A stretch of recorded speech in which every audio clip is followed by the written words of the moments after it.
పచ్చని వరిచేల మధ్యన పాములా వంకర్లు తిరుగుతూ వెళ్ళే ఎర్రమట్టి దారి అది. కొండల వడిలో ఒదిగిపోయిన ఆ పల్లెటూరు పేరు రామాపురం. కోడి కూతతో ఇక్కడి మనుషులు రోజు మొదలవుతుంది. ఊరి చుట్టూ ఉన్న పొలాల్లో పక్షుల కిలకిల రావాలు, బావుల దగ్గర ఎడ్ల మెడలోని గంటల సవ్వడులు పల్లెటూరు జీవనానికి అలవాటైన శబ్దాలు. ఆ ఊరిలో ప్రతి ఒక్కరికి భూమితోనే బంధం, పారతోనే స్నేహం. ఆ ఊరిలో కాస్త పెద్ద సంసారం ఉన్న రైతు రామారావు. 30 ఏళ్ల వయసు, కష్టపడే తత్వం, ఒంటి నిండా పల్లెటూరు మట్టి రంగు, చేతిలో నాగలి పట్టిన కాయ కాపులు. రామారావుకు ఉన్న 5 ఎకరాల మాగాని పండించడమే అతని జీవితాశయం. అతని భార్య లక్ష్మి పద్ధతి గల ఇల్లాలు. పొద్దున్నే లేచి వాకిలి ఊడ్చి కల్లాపు చల్లి పెద్ద పెద్ద బియ్యపిండి ముగ్గులు వేయడం ఆమెకు అలవాటు. ఇంట్లో ఒక ముసలి తల్లి, 2 పిల్లలు ఉన్నారు. ఆ సంవత్సరం వానలు బాగా కురిశాయి. చెరువులు, కాలువలు అన్నీ నిండాయి. రామారావు పొలం ఊరి చివర పెద్ద అడవి పొలిమేరకు ఆనుకొని ఉంటుంది. ఆ పొలాన్ని ముత్యాల చేను అని పిలుస్తారు. ఎందుకంటే అక్కడ పండే వరిగింజలు ముత్యాల్లా మెరుస్తాయని పెద్దల కాలం నుండి ఒక నమ్మకం ఉంది. కార్తీక మాసం కావడంతో చలి ముదురుతోంది. తెల్లవారుజామున 4 గంటలకే రామారావు లేచాడు. తలకు ఒక పాత ముతకరుమాలు చుట్టుకొని, చేతిలో పార పట్టుకొని పెరట్లోనికి వెళ్ళాడు. అప్పటికే లక్ష్మి పొయ్యి వెలిగించి రాత్రి వండిన అన్నంలో చల్లటి మజ్జిగ పోసి కాస్త ఉప్పు, 2 పచ్చిమిరపకాయలు వేసి సద్దిమూట కొడుతోంది. ఏమండి, ఇవాళ కాల్వ నీళ్లు మన పొలానికి వచ్చే రోజు కదా. ఎర్రక్క గారి కొడుకు సత్యంతో మాట్లాడారా? వాడు నీళ్ళవంతు దగ్గర ఎప్పుడూ గొడవ చేస్తాడు అని సద్దిమూటను రామారావు చేతికి ఇస్తూ లక్ష్మి అంది. నువ్వేం కంగారు పడకు లక్ష్మి, పెద్ద మనుషుల సమక్షంలోనే పంచాయతీ తెగింది. ఇవాళ రాత్రి 3వ జాము నుండి తెల్లవారే వరకు నీళ్లు మన పొలానికే వదలాలి. నేను పొద్దున్నే వెళ్ళి మడకలు కొట్టి గట్లు సర్దుతాను. నువ్వు మధ్యాహ్నం వేళకు కాస్త సద్దన్నం, ఆవకాయ పచ్చడి పట్టుకొని పొలానికి రా అని రామారావు తన కాళ్ళకు ఉన్న చెప్పులు తొడుక్కొని ఎడ్లను తోలుకుంటూ పొలం బాట పట్టాడు. దారి పొడవునా పొగమంచు బాగా దట్టంగా అల్లుకుపోయింది. ఎదురుగా వచ్చే మనుషులు కూడా సరిగ్గా కనిపించినంత మంచు కురుస్తోంది. రామారావు వెళ్తుంటే దారిలో ఉన్న తోటి రైతులు పలకరిస్తూ ఉన్నారు. ఏం రామారావు, ఇవాళనా నీటి పంపకం అని రచ్చబండ దగ్గర కూర్చున్న వీరభద్రయ్య అడిగాడు. అవునయ్యా, ఇవాళ రాత్రి మన పొలానికి వంతు. ఈ నీరు పారితే పంట చేతికి వచ్చినట్లే అని సంతోషంగా రామారావు సమాధానమిచ్చాడు. పొలానికి చేరుకున్నాక రామారావు పనిలో నిమగ్నమైపోయాడు. నాగలి పట్టి పొలాన్ని దున్నడం, నీరు సక్రమంగా పారడానికి వీలుగా మడకలు సరిచేయడం లాంటి పనులతో మధ్యాహ్నం అయిపోయింది. ఎండ నెమ్మదిగా నెత్తిమీదకు వచ్చింది. శరీరం అంతా చెమటతో తడిసిపోయింది. సరిగ్గా అదే సమయానికి లక్ష్మి తలపై గంపను పెట్టుకొని పొలం గట్టు మీద నడుచుకుంటూ రావడం కనిపించింది. పొలంలో ఉన్న ఒక పెద్ద వేప చెట్టు కింద 2 కూర్చొని ఉన్నారు. లక్ష్మి తెచ్చిన సద్దికూటిని 2 పంచుకొని తిన్నారు. ఆ పల్లెటూరు వాతావరణంలో చల్లటి వేప చెట్టు నీడన ఆవకాయ పచ్చడితో తిన్న సద్దన్నం ఎంతో తృప్తిని ఇచ్చింది. పంట బాగా ఎదిగింది కదండి. ఈసారి గింజ గట్టిపడితే పిల్లల చదువుల ఖర్చులకు, అమ్మ మందుల ఖర్చులకు ఇబ్బందే ఉండదు అని లక్ష్మి తృప్తిగా చేను వైపు చూస్తూ అంది. అవును లక్ష్మి, కానీ ఒకటే చిక్కు. ఊరి చివర పొలం కావడం వల్ల అడవి పందుల బెడద బాగా ఎక్కువైపోయింది. రాత్రిపూట కాపలా ఉండకపోతే పంటను నాశనం చేస్తాయి. అందుకని ఇవాళ రాత్రి నీళ్లు పెట్టడంతో పాటు అక్కడే ఉండి కాపలా కాయాలని అనుకుంటున్నాను అని రామారావు చెప్పాడు. లక్ష్మి ముఖంలో కొద్దిగా ఆందోళన కనిపించింది. రాత్రివేళ ఆ అడవి పొలిమేర దగ్గర ఒంటరిగా ఉండడం మంచిది కాదు కదండి. ఎవరైనా తోడును పిలుచుకోకూడదా అని లక్ష్మి అడిగింది. భయమెందుకు లక్ష్మి, మన పొలంలో ఉండే మంచే చాలా ఎత్తుగా గట్టిగా ఉంటుంది. పైగా మన పక్క పొలం కామయ్య కూడా ఇవాళ రాత్రి వస్తానన్నాడు. చేతిలో ఒక పాత నూనె లాంతరు, ఒక వెదురుకర్ర ఉంటే చాలు, పందులు వస్తే కేకలు వేస్తే పారిపోతాయి అని రామారావు భార్యకి సర్ది చెప్పాడు. పగటి వెలుతురు నెమ్మదిగా తగ్గుతూ వచ్చింది. పడమటి ఆకాశంలో సూర్యుడు ఎర్రటి రంగును పులుముకుంటూ కొండల వెనక్కి జారిపోతూ ఉన్నాడు. పక్షులన్నీ తమ గూళ్ళకు చేరుకోవడానికి గుంపులు గుంపులుగా ఆకాశంలో ఎగురుతున్నాయి. పల్లెటూరు ఇళ్లలో దీపాలు వెలిగించే సమయమైంది. లక్ష్మి ఇంటికి తిరుగు ప్రయాణమైంది. రామారావు పొలం దగ్గర అలానే ఉండిపోయాడు. రాత్రి కాపలాకు కావాల్సిన ఏర్పాట్లు చేసుకుంటూ ఉన్నాడు. ఎండు కట్టెలను పోగు చేసి మంచి కింద పెట్టాడు. రాత్రి చలివేసినప్పుడు మంట వేసుకోవడానికి అవి ఉపయోగపడతాయి. నూనె బుడ్డీలో కావాల్సినంత కిరోసిన్ ఉందో లేదో బాగా చూసుకొని వత్తిని సరిచేశాడు. చీకటి నెమ్మదిగా ఊరిని పొలాలను అల్లుకుంటూ ఉంది. ఆకాశంలో నక్షత్రాలు ఒక్కొక్కటిగా మెరవడం మొదలుపెట్టాయి. పల్లెటూరు రాత్రి చాలా ప్రశాంతంగా ఉన్నట్టు అనిపిస్తున్నా ఎందుకో ఈరోజు వాతావరణంలో ఒక వింతైన మార్పు కనిపిస్తోంది. సాధారణంగా రాత్రివేళల్లో వచ్చే కీచురాల శబ్దాలు ఒక్కసారిగా ఆగిపోయాయి. చుట్టుపక్కల ఎలాంటి అలికిడి లేదు. గాలి అస్సలు వాడట్లేదు. కానీ చలి మాత్రం ఒంటికి పట్టుకుపోతుంది. రామారావు మంచిపైకి ఎక్కి కూర్చున్నాడు. తన ముతక బట్టను ఒంటికి గట్టిగా కప్పుకొని చుట్టముట్టించి కాల్వ నీరు ఎప్పుడు వస్తుందా అని ఎదురు చూడడం మొదలుపెట్టాడు. సరిగ్గా రాత్రి 9 గంటలు అవుతున్న సమయంలో అడవి పొలిమేర వైపు ఉన్న పెద్ద చింత చెట్టు కొమ్మల నుండి ఒక వింతైన పక్షి అరుపు వినిపించింది. అది సాధారణ పక్షిలా కాకుండా ఎవరో మనిషి గొంతు నొక్కితే వచ్చే శబ్దంలో ఉంది. ఆ శబ్దానికి రామారావు ఒక్కసారిగా ఉలిక్కిపడి అటువైపు చూశాడు. చీకట్లో ఏమీ కనిపించలేదు. కానీ పొలంలో ఉన్న వరి పైరు మాత్రం గాలి లేకపోయినా ఒకవైపుకు వంగిపోయి మళ్ళీ లేచినట్లు అనిపించింది. ఏదో తెలియని ఒక చల్లటి గాలి రామారావు వెన్నుపూసను తాకినట్లయింది. చేతిలో ఉన్న లాంతరు వెలుతురు కాస్త తగ్గినట్టు అనిపించడంతో రామారావు వత్తిని మరి కాస్త పైకి జరిపాడు. రాత్రి ఇంకా చాలా మిగిలి ఉంది. రాత్రి 1 గంట దాటింది. ఆకాశంలో నక్షత్రాలు మంచు ముసుగులో మసగబారిపోయాయి. రామారావు కూర్చున్న మంచి కింద చలిమంట ఎప్పుడో ఆరిపోయింది. కేవలం నివురు గప్పిన బూడిద నుండి సన్నటి పొగ పైకి లేస్తోంది. అడవి పొలిమేర నుండి వీచే గాలి ఊపిరి తీసుకోలేనంత చల్లగా ఉంది. రామారావు చలికి కాళ్ళు చేతులు ముడుచుకొని తన ముతక బట్టను తల నుండి దవడల వరకు గట్టిగా చుట్టుకున్నాడు. సరిగ్గా ఆ సమయంలో పొలంగట్టు పక్కన ఉన్న చిన్న కాలువలో సలసలమంటూ నీరు పారుతున్న చప్పుడు వినిపించింది. పక్క ఊరు వంతు ముగిసి రామారావు పొలానికి వాలం నీరు వచ్చింది. నీటి సవ్వడి వినపడగానే రామారావులో ఉన్నటువంటి రైతు వెంటనే మేల్కొన్నాడు. భయాన్ని పక్కన పెట్టి చేతిలోనికి పాత ఇనుప పారను నూనె లాంతర్ను తీసుకొని మంచి దిగాడు. పొలంగట్ల వెంబడి అలా నడుస్తూ నీరు సక్రమంగా లోనికి పారుతోందో లేదో చూస్తూ ఉన్నాడు. లాంతరు వెలుతురు పడిన చోటల్లా నీరు ఎర్రటి రక్తము రంగులో మెరుస్తున్నట్లు అనిపిస్తోంది. ఎర్రమట్టి నెల అది కావడంతో నీరు అలా కనిపిస్తోందని రామారావు అయితే తనకు తాను సర్ది చెప్పుకున్నాడు. కానీ ప్రతి అడుగు వేస్తున్నప్పుడు వరిపైరు మధ్యలో నుండి ఒకలాంటి వింత వాసన వస్తోంది. అది పచ్చని పంట వాసన కాదు, నీటిలో తడిసిన పాత బట్టల నుండి వచ్చే ఒకలాంటి ముక్క వాసన. రామారావు పారతో మడక అడ్డు తవ్వి నీటిని చేను లోపలికి మళ్లించాడు. అంతా సక్రమంగానే ఉంది అని అనుకునే లోపు వరి ఆకులు ఒకదానికొకటి రాసుకుంటూ వచ్చే శబ్దం మళ్ళీ ఎక్కడి నుండో మొదలైంది. ఈసారి ఆ శబ్దం గాలికి రావడం లేదు. పంట మధ్యలో నుండి ఎవరో నడుస్తూ రామారావు వైపుకి మెల్లగా వస్తున్నట్లు ఆకులు కదులుతున్నాయి. రామారావు చేతిలోని లాంతర్ను మెల్లగా పైకెత్తి, ఎవరిదే కమయ్య, నువ్వేనా అని గట్టిగా అరిచాడు. ఎలాంటి సమాధానం లేదు. కానీ వరి పైరు కదలడం ఆగిపోయింది. రామారావు లాంతరు వెలుతురును ఆ కదిలిన చోటు వైపు కేంద్రీకరించాడు. వరి మొక్కల మధ్య ఒక మనిషి ఆకారం నిటారుగా నిలబడి ఉంది. వంగిపోయిన నడుము, మోకాళ్ళ వరకు వేలాడుతున్న చేతులు, తల మీద ఒక పాత గడ్డి ముసుగు ఉంది.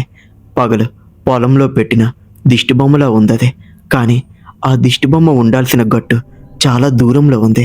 ఇది పంట మధ్యలోనికి ఎలా వచ్చింది అని రామారావు గుండె వేగం పెరిగింది. ఒంటి నిండా చలిలోనే చెమటలు పట్టడం మొదలైంది. అతను నెమ్మదిగా వెనక్కి అడుగులు వేస్తూ మంచి వైపు నడవడం ప్రారంభించాడు. భయంకరమైన విషయం ఏంటి అంటే రామారావు వెనక్కి అడుగులు వేస్తుంటే ఆ వరి మధ్యలో ఉన్న ఆకారం కూడా అంతే వేగంతో, కానీ ఎటువంటి అడుగుల చప్పుడు లేకుండా వరిపాయల మధ్య నుండి ముందుకు జరుగుతోంది. దాని కాళ్ళకు నేల తగులుతున్నట్టు లేదు. వరి ఆకులపై తేలుతూ వస్తున్నట్లుంది. రామారావు పరుగు లంకించుకున్నాడు. ఎలాగోలా మంచి దగ్గరికి చేరుకొని పారను కిందన పడేసి లాంతర్ను పట్టుకొని చకచక కర్రల మీదుగా పైకెక్కేశాడు. ఎత్తైన మంచుపైకి వచ్చాక ఊపిరి పీల్చుకుందామని కిందకు చూశాడు. లాంతర్ వెలుగు మంచి కింద పడుతోంది. అక్కడ రామారావు వేసిన చలిమంట బూడిద ఉంది. ఆ బూడిదపై 2 పెద్ద అడుగుజాడలు పడ్డాయి. అవి సాధారణ మనిషి అడుగుల కంటే 2 పెద్దవిగా ఉన్నాయి. అంతకంటే విచిత్రం, ఆ అడుగుల గోళ్ళు వెనుక వైపునకు, మడమ ముందు వైపునకు ఉన్నాయి. అంటే ఆ ఆకారం వెనక్కి నడుస్తూ ముందరి వైపు చూస్తోందని రామారావుకు అర్థమైంది. రాత్రి 2 గంటలు కావస్తోంది. మంచు చుట్టూ దట్టమైన పొగమంచు. ఎంత దట్టంగా అంటే చేతిలోని లాంతరు వెలుతురు కూడా 2 అడుగుల అవతలకు ప్రసరించడం లేదు. చుట్టూ శూన్యం అనిపించింది. సరిగ్గా అప్పుడే మంచు కింద నుండి ఒక గొంతు వినిపించింది. ఏమండి, ఏమండి, ఎంత పిలిచినా పలకరేంటి? అన్నం పట్టుకొచ్చాను, కిందకి రండి అని ఆ గొంతు అంది. ఆ శబ్దం వినగానే రామారావు శరీరం గడ్డకట్టుకుపోయింది. అది అతని భార్య లక్ష్మి యొక్క గొంతు.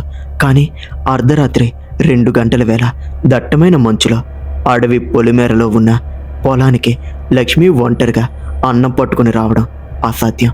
రామారావు మంచుపై నుండి కిందకు వంగి చూశాడు.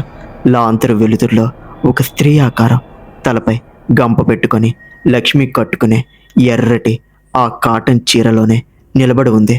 లక్ష్మి, నువ్వేనా? ఈ టైంలో ఎందుకు వచ్చావే? ఇంటికి వెళ్ళిపో అని రామారావు గొంతు పెంచి అన్నాడు. కిందకి రండి, అన్నం తిందురు గాని, ఇటు చూడండి అని ఆ గొంతు మళ్ళీ పిలిచింది.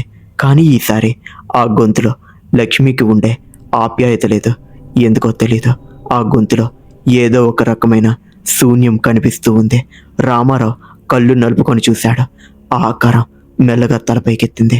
మంచు తెరల మధ్య ఆ ముఖం అస్పష్టంగా కనిపించింది. దానికి కళ్ళు లేవు, ముక్కు లేదు. కేవలం నుదుటి నుండి గడ్డం వరకు దట్టమైన నల్లటి చీకటితో నిండిన ఒక పెద్ద గుంతలా ఉంది. ఆ గుంత లోపల నుండి చిన్నగా లక్ష్మి నవ్వుతున్నట్లు, ఆ వెంటనే ఒక ముసలావిడి ఏడుస్తున్నట్లు, ఆ మరుసటి క్షణమే కుక్కలు గుంపు గుంపుగా అరుస్తున్నట్టు వందలాది వింత వింత శబ్దాలు ఒకేసారి రావడం మొదలైంది. భయంతో రామారావు లాంతర్ను మంచపైన పెట్టేసి తన 2 చెవులను చేతులతో గట్టిగా మూసేసుకున్నాడు.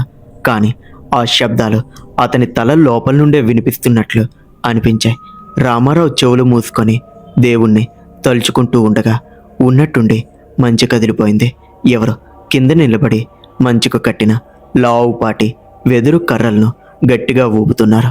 కర్రలు ఒకదానికొకటి రాసుకుంటూ శబ్దాలు వస్తున్నాయి.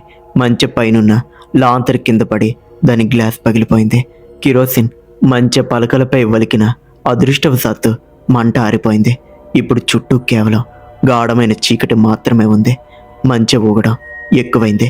కింద ఉన్న ఆ ముఖం లేని అదృశ్య శక్తి మంచె కర్రలను పట్టుకొని పైకి ఎక్కుతున్నట్లు కర్రలపై గోలతో గీకుతున్న శబ్దం వినపడింది.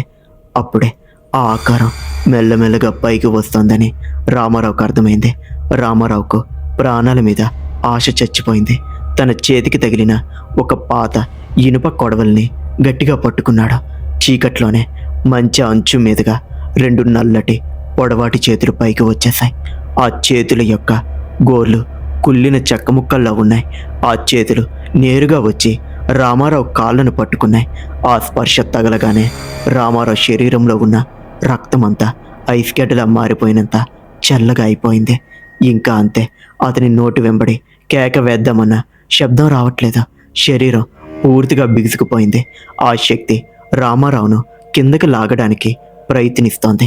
అలాంటి మృత్యు సమయంలో రామారావుకు తన భార్య, పిల్లల ముఖాలు గుర్తొచ్చాయి.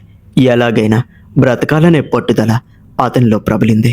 తన శరీరం సహకరించకపోయినా సర్వశక్తులు వడ్డి కుడి చేతిలో ఉన్న కొడవల్ని తన కాలును పట్టుకున్న ఆ నల్లటి చేతిపై గట్టిగా నరికాడు. కొడవలి ఆ చేతికి తగలగానే మనుషుల నుండి వచ్చే రక్తం రాలేదు. ఏదో ఒక నల్లటి చిక్కటి ద్రవం చిమ్మింది.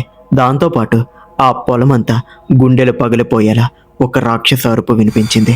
ఆ అరుపుకు చుట్టుపక్కల ఉన్న చెట్లపై ఉన్న పక్షులన్నీ ఒకటేసారి ఆకాశంలోనికి ఎగిరిపోయాయి.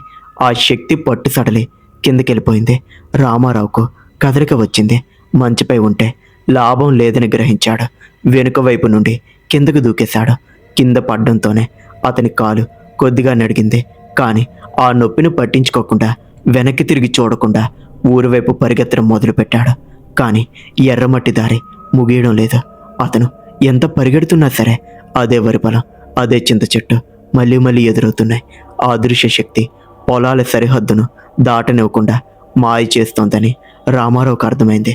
వెనుక నుండి ఆ ముఖం లేని ఆకారం నడుచుకుంటూ రావడం లేదు. వాయువేగంతో గాల్లో తేలుతూ రామారావును తరుముకుంటూ వస్తోంది.